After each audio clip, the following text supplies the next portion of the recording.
So today on the Cowbridge Kitchen, I'm going to be showing you how to make a standard fruity chicken curry. And I call this my Goldilocks curry because it's not too hot and it's not too mild. In fact, it's just about right. So over here, I've got a few ingredients. Let me show you how to get this chicken curry on the go.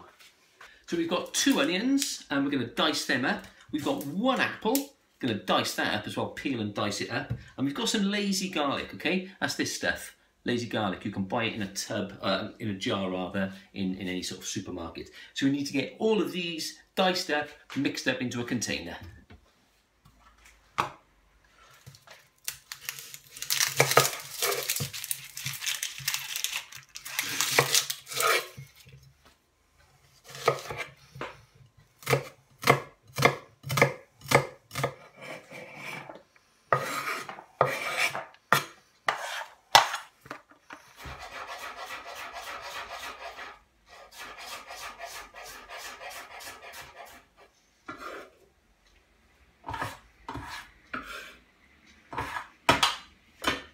And there you are. So with our onions and apples all nicely diced up into a container, what we're going to do is going to add a teaspoon now of our lazy garlic.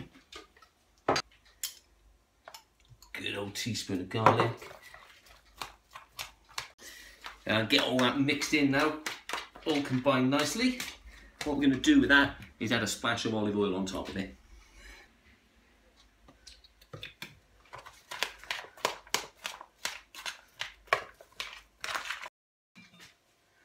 So, with our onions and apples all diced up, what we've got is about 40 grams of just normal butter, your salted butter. We're going to get this into this pot. And then we're going to fry off our onions and apples in this melted butter for about 10 minutes. I'll add a splash of olive oil to it.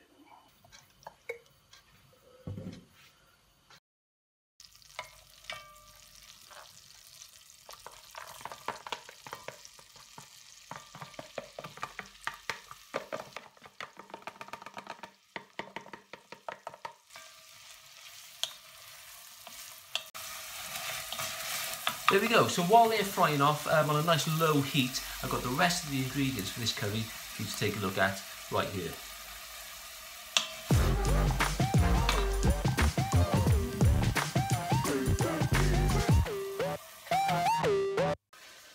So while those onions and apple are softening up over there in the pan, what we're going to do is we're going to make up 600 millilitres of chicken stock using 3 chicken stock cubes, which I have here, 1 teaspoon of vegetable stock.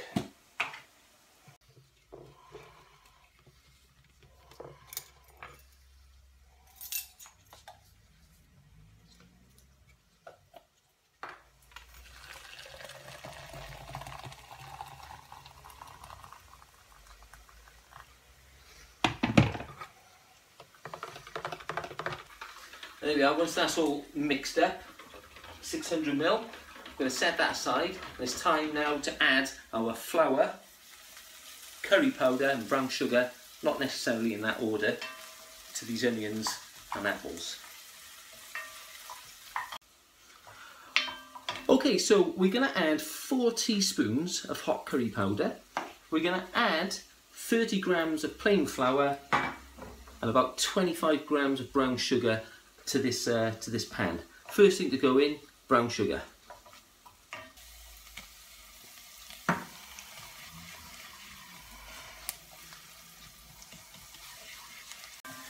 And just let that caramelise for a few minutes.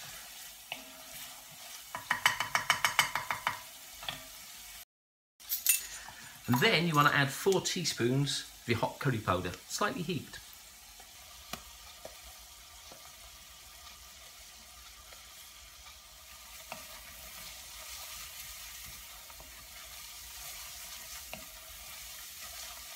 Now you're going to get that smell coming off there pretty much straight away. Already begin to smell like a delicious curry.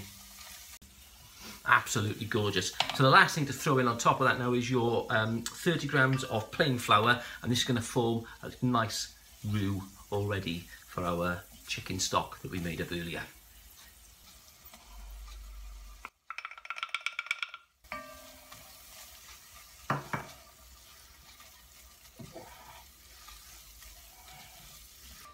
there you go. So on top of this roux, what we're going to do is add our 600 mils of chicken stock, and we're going to get a really nice thick curry sauce. We're going to bung our chicken in.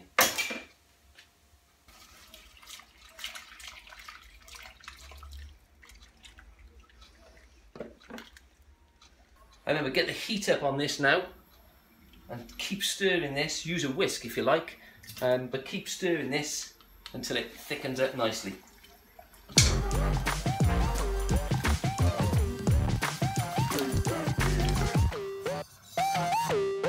There we are, and that's thickened up pretty decent.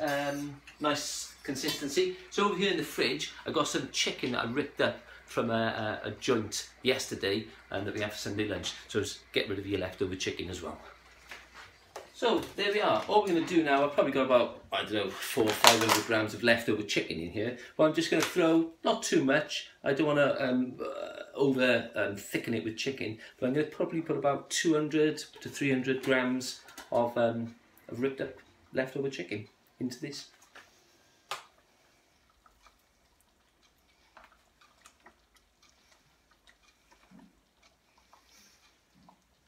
I like to say, don't put too much chicken in there, but put as much as you like. Obviously, it's going to absorb some of the sauce, but however much chicken you put in there, this chicken curry is going to taste absolutely spectacular. Guarantee it.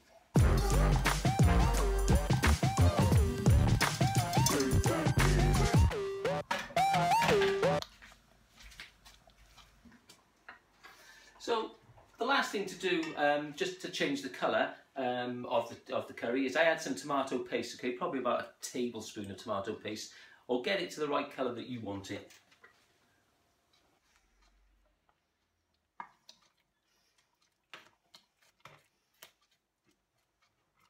And you know, that's it.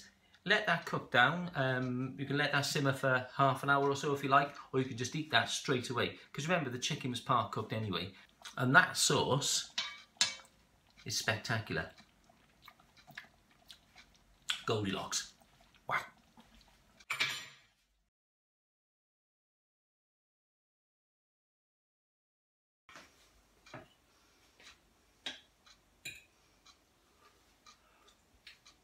Wow. This curry is really good stuff. Like I said at the beginning of the video, Goldilocks curry. Anyone can eat this. It's got a little bit of a kick, but nothing that's going to blow your head off.